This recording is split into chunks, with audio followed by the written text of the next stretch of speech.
अध्याय 18 उपसंहार संन्यास की सिद्धि। अर्जुन ने कहा, हे महाबाहु, मैं त्याग का उद्देश्य जानने का इच्छुक हूँ, और हे केशनिषूदन, हे ऋषिकेश, मैं त्यागमय जीवन का भी उद्देश्य जानना चाहता हूँ। भगवान ने कहा, भौतिक इच्छा पर आधारित कर्मों के परित्याग को विद्वान लोग संन्यास कहते हैं, और समस्त कर्मों के फल त्याग को बुद्धिमान लोग त्याग कहते हैं। कुछ विद्वान घोषित करते हैं कि समस्त प्रकार के सकाम कर्मों को दोषपूर्ण समझकर त्याग देना चाहिए, किंतु अन्य विद्वान मानते हैं कि यज्ञ, दान तथा तपस्या के कर्मों को कभी नहीं त्यागना चाहिए। हे भरत श्रेष्ठ, अब त्याग के विषय में मेरा निर्णय सुनो। हे नरशार्दूल, शास्त्रों में त्याग 3 तरह का बताया गया है। यज्ञ, दान तथा तपस्या के कर्मों का कभी परित्याग नहीं करना चाहिए, उन्हें अवश्य संपन्न करना चाहिए। निस्संदेह यज्ञ, दान तथा तपस्या महात्माओं को भी शुद्ध बनाते हैं। इन सारे कार्यों को किसी प्रकार की आसक्ति या फल की आशा के बिना संपन्न करना चाहिए। हे प्रथापुत्र, इन्हें कर्तव्य मानकर संपन्न किया जाना चाहिए, यही मेरा अंतिम मत है। निर्दिष्ट कर्तव्यों को कभी नहीं त्यागना चाहिए। यदि कोई मोहवश अपने नियत कर्मों का परित्याग कर देता है तो ऐसे त्याग को तामसी कहा जाता है। जो व्यक्ति नियत कर्मों को कष्टप्रद समझकर या शारीरिक क्लेश के भय से त्याग देता है, उसके लिए कहा जाता है कि उसने यह त्याग रजोगुण में किया है। ऐसा करने से कभी त्याग का उच्च फल प्राप्त नहीं होता। हे अर्जुन, जब मनुष्य नियत कर्तव्य को करणीय मानकर करता है और समस्त भौतिक संगति तथा फल की आसक्ति को त्याग देता है, तो उसका त्याग सात्विक कहलाता है। सतोगुण में स्थित बुद्धिमान त्यागी, जो न तो अशुभ कर्म से घृणा करता है, न शुभ कर्म से लिप्त होता है, वह कर्म के विषय में कोई संशय नहीं रखता। निस्संदेह किसी भी देहधारी प्राणी के लिए समस्त कर्मों का परित्याग कर पाना संभव है, लेकिन जो कर्म फल का परित्याग करता है वह वास्तव में त्यागी कहलाता है। जो त्यागी नहीं है, उसके लिए इच्छित, अनिच्छित तथा मिश्रित ये 3 प्रकार के कर्म फल मृत्यु के बाद मिलते हैं, लेकिन जो सन्यासी है उन्हें ऐसे फल का सुख दुख नहीं भोगना पड़ता। हे महाबाहु अर्जुन, वेदांत के अनुसार समस्त कर्म की पूर्ति के लिए 5 कारण हैं। अब तुम इन्हें मुझसे सुनो। कर्म का स्थान शरीर, कर्ता, विभिन्न इंद्रियां, अनेक प्रकार की चेष्टाएं तथा परमात्मा, ये 5 कर्म के कारण हैं। मनुष्य अपने शरीर, मन या वाणी से जो भी उचित या अनुचित कर्म करता है, वह इन 5 कारणों के फलस्वरूप होता है। अतएव जो इन 5 कारणों को न मानकर अपने आप को ही एकमात्र कर्ता मानता है, वह निश्चय ही बहुत बुद्धिमान नहीं होता और वस्तुओं को सही रूप में नहीं देख सकता। जो मिथ्या अहंकार से प्रेरित नहीं है, जिसकी बुद्धि बंधी नहीं है, वह इस संसार में मनुष्यों को मारता हुआ भी नहीं मारता, न ही वह अपने कर्मों से बंधा होता है। ज्ञान, ज्ञेय तथा ज्ञाता, ये तीनों कर्म को प्रेरणा देने वाले कारण हैं। इंद्रियां, कर्म तथा कर्ता, ये 3 कर्म के संघटक हैं। प्रकृति के 3 गुणों के अनुसार ही ज्ञान, कर्म तथा कर्ता के 3 भेद हैं। अब तुम मुझसे इन्हें सुनो। जिस ज्ञान से अनंत रूपों में विभक्त सारे जीवों में एक ही अविभक्त आध्यात्मिक प्रकृति देखी जाती है, उसे ही तुम सात्विक जानो। जिस ज्ञान से कोई मनुष्य विभिन्न शरीरों में भिन्न भिन्न प्रकार का जीव देखता है, उसे तुम राजसी जानो।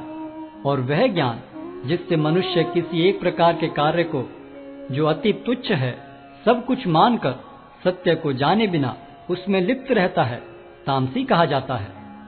जो कर्म नियमित है और जो आसक्ति, राग या द्वेष से रहित कर्मफल की चाह के बिना किया जाता है, वह सात्विक कहलाता है।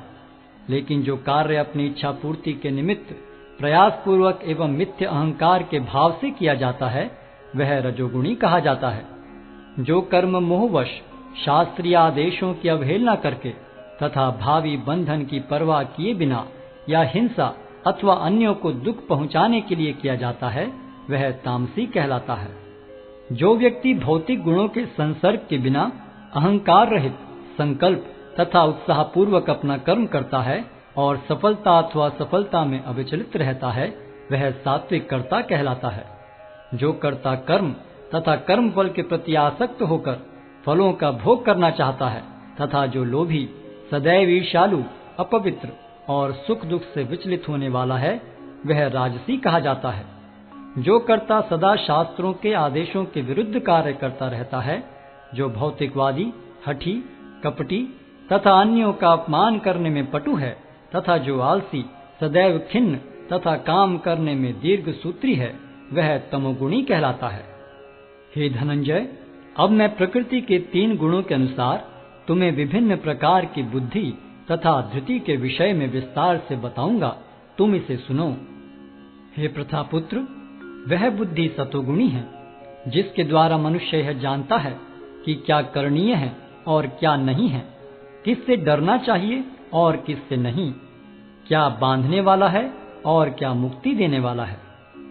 हे प्रथापुत्र, जो बुद्धि धर्म तथा अधर्म, करणीय तथा अकरणीय कर्म में भेद नहीं कर पाती, वह राजसी है। जो बुद्धि मोह तथा अहंकार के वशीभूत होकर अधर्म को धर्म और धर्म को अधर्म मानती है और सदैव विपरीत दिशा में प्रयत्न करती है, हे पार्थ, वह तामसी है। हे प्रथापुत्र, जो अटूट है, जिसे योगाभ्यास द्वारा अचल रहकर धारण किया जाता है और जो इस प्रकार मन, प्राण तथा इंद्रियों के कार्यकलापों को वश में रखती है, वह धृति सात्विक है। लेकिन हे अर्जुन, जिस धृति से मनुष्य धर्म, अर्थ तथा काम के फलों में लिप्त बना रहता है, वह राजसी है। हे पार्थ, जो धृति स्वप्न, भय, शोक, विषाद तथा मोह के परे नहीं जाती, ऐसी दुर्बुद्धिपूर्ण धृति तामसी है। हे भरत श्रेष्ठ, अब मुझसे 3 प्रकार के सुखों के विषय में सुनो, जिनके द्वारा बद्ध जीव भोग करता है और जिसके द्वारा कभी कभी दुखों का अंत हो जाता है। जो प्रारंभ में विष जैसा लगता है लेकिन अंत में अमृत के समान है, और जो मनुष्य में आत्म साक्षात्कार जगाता है, वह सात्विक सुख कहलाता है। जो सुख इंद्रियों द्वारा उनके विषयों के संसर्ग से प्राप्त होता है और जो प्रारंभ में अमृत तुल्य तथा अंत में विष तुल्य लगता है, वह रजोगुणी कहलाता है। तथा जो सुख आत्म साक्षात्कार के प्रति अंधा है, जो प्रारंभ से लेकर अंत तक मोहकारक है और जो निद्रा, आलस्य तथा मोह से उत्पन्न होता है, वह तामसी कहलाता है। इस लोक में, स्वर्ग लोकों में या देवताओं के मध्य में कोई भी ऐसा व्यक्ति विद्यमान नहीं है जो प्रकृति के 3 गुणों से मुक्त हो। हे परंतप, ब्राह्मणों, क्षत्रियों, वैश्यों तथा शूद्रों में प्रकृति के गुणों के अनुसार उनके स्वभाव द्वारा उत्पन्न गुणों के द्वारा भेद किया जाता है। शांति प्रियता, आत्मसंयम, तपस्या, पवित्रता, सहिष्णुता, सत्यनिष्ठा, ज्ञान, विज्ञान तथा धार्मिकता, ये सारे स्वाभाविक गुण हैं जिनके द्वारा ब्राह्मण कर्म करते हैं। वीरता, शक्ति, संकल्प, दक्षता, युद्ध में धैर्य, उदारता तथा नेतृत्व, ये क्षत्रियों के स्वाभाविक गुण हैं। कृषि करना, गोरक्षा तथा व्यापार वैश्यों के स्वाभाविक कर्म हैं और शूद्रों का कर्म श्रम तथा अन्यों की सेवा करना है। अपने अपने कर्म के गुणों का पालन करते हुए प्रत्येक व्यक्ति सिद्ध हो सकता है। अब तुम मुझसे सुनो कि यह किस प्रकार किया जा सकता है। जो सभी प्राणियों का उद्गम है और सर्वव्यापी है, उस भगवान की उपासना करके मनुष्य अपना कर्म करते हुए पूर्णता प्राप्त कर सकता है। अपने वृत्तिपरक कार्य को करना, चाहे वह कितना ही त्रुटिपूर्ण ढंग से क्यों न किया जाए, अन्य किसी के कार्य को स्वीकार करने और अच्छी प्रकार करने की अपेक्षा अधिक श्रेष्ठ है। अपने स्वभाव के अनुसार निर्दिष्ट कर्म कभी भी पाप से प्रभावित नहीं होते। प्रत्येक उद्योग किसी न किसी दोष से आवृत होता है, जिस प्रकार अग्नि धुएं से आवृत रहती है। अतएव हे कुंती पुत्र, मनुष्य को चाहिए कि स्वभाव से उत्पन्न कर्म को, भले ही वह दोषपूर्ण क्यों न हो, कभी त्यागे नहीं। जो आत्म संयमी तथा अनासक्त है एवं जो समस्त भौतिक भोगों की परवाह नहीं करता, वह संन्यास के अभ्यास द्वारा कर्म फल से मुक्ति की सर्वोच्च सिद्ध अवस्था प्राप्त कर सकता है। हे कुंती पुत्र, जिस तरह इस सिद्धि को प्राप्त हुआ व्यक्ति परम सिद्धावस्था अर्थात ब्रह्म को सर्वोच्च ज्ञान की अवस्था है प्राप्त करता है, उसका मैं संक्षेप में तुमसे वर्णन करूंगा, उसे तुम जानो। अपनी बुद्धि से शुद्ध होकर तथा धैर्यपूर्वक मन को वश में करते हुए इंद्रिय तृप्ति के विषयों का त्याग कर राग तथा द्वेष से मुक्त होकर जो व्यक्ति एकांत स्थान में वास करता है, जो थोड़ा खाता है, जो अपने शरीर, मन तथा वाणी को वश में रखता है, जो सदैव समाधि में रहता है तथा पूर्णतया विरक्त, मिथ्या अहंकार, मिथ्या शक्ति, मिथ्या गर्व, काम, क्रोध तथा भौतिक वस्तुओं के संग्रह से मुक्त है, जो मिथ्या स्वामित्व की भावना से रहित तथा शांत है, वह निश्चय ही आत्म साक्षात्कार के पद को प्राप्त होता है। इस प्रकार जो दिव्य पद पर स्थित है, वह तुरंत पर ब्रह्म का अनुभव करता है और पूर्णतया प्रसन्न हो जाता है। वह न तो कभी शोक करता है, न किसी वस्तु की कामना करता है। वह प्रत्येक जीव पर संभाव रखता है। उस अवस्था में वह मेरी शुद्ध भक्ति को प्राप्त करता है। केवल भक्ति से मुझ भगवान को यथारूप में जाना जा सकता है। जब मनुष्य ऐसी भक्ति से मेरे पूर्ण भावनामृत में होता है, तो वह वैकुंठ जगत में प्रवेश कर सकता है। मेरा शुद्ध भक्त मेरे संरक्षण में समस्त प्रकार के कार्यों में संलग्न रहकर भी मेरी कृपा से नित्य तथा विनाशी धाम को प्राप्त होता है। सारे कार्यों के लिए मुझ पर निर्भर रहो और मेरे संरक्षण में सदा कर्म करो। ऐसी भक्ति में मेरे प्रति पूर्णतया सचेत रहो। यदि तुम मुझसे भावना भावित होगे, तो मेरी कृपा से तुम बद्ध जीवन के सारे अवरोधों को लांघ जाओगे। लेकिन यदि तुम मिथ्या अहंकारवश ऐसी चेतना में कर्म नहीं करोगे और मेरी बात नहीं सुनोगे, तो तुम विनष्ट हो जाओगे। यदि तुम मेरे निर्देशानुसार कर्म नहीं करते और युद्ध में प्रवृत्त नहीं होते हो, तो तुम कुमार्ग पर जाओगे। तुम्हें अपने स्वभाववश युद्ध में लगना होगा। इस समय तुम मोहवश मेरे निर्देशानुसार कर्म करने से मना कर रहे हो, लेकिन हे कुंती पुत्र, तुम अपने ही स्वभाव से उत्पन्न कर्म द्वारा बाध्य होकर वही सब करोगे। हे अर्जुन, परमेश्वर प्रत्येक जीव के हृदय में स्थित है और भौतिक शक्ति से निर्मित यंत्र में सवार की भांति बैठे समस्त जीवों को अपनी माया से घुमा रहे हैं। हे भारत, सब प्रकार से उसी की शरण में जाओ। उसकी कृपा से तुम परम शांति को तथा परम नित्य धाम को प्राप्त करोगे। इस प्रकार मैंने तुम्हें गुह्यतर ज्ञान बतला दिया। इस पर पूरी तरह से मनन करो और तब जो चाहो सो करो। क्योंकि तुम मेरे अत्यंत प्रिय मित्र हो, अतः मैं तुम्हें अपना परम आदेश, जो सर्वाधिक गुह्य ज्ञान है, बता रहा हूँ। इसे अपने हित के लिए सुनो। सदैव मेरा चिंतन करो, मेरे भक्त बनो, मेरी पूजा करो और मुझे नमस्कार करो। इस प्रकार तुम निश्चित रूप से मेरे पास आओगे। मैं तुम्हें वचन देता हूँ, क्योंकि तुम मेरे परम प्रिय मित्र हो। समस्त प्रकार के धर्मों का परित्याग करो और मेरी शरण में आओ। मैं समस्त पापों से तुम्हारा उद्धार कर दूंगा। डरो मत। यह गुह्य ज्ञान उनको कभी भी न बताया जाए जो न तो संयमी है, न एकनिष्ठ, न भक्ति में रत है, न ही उसे जो मुझसे द्वेष करता है।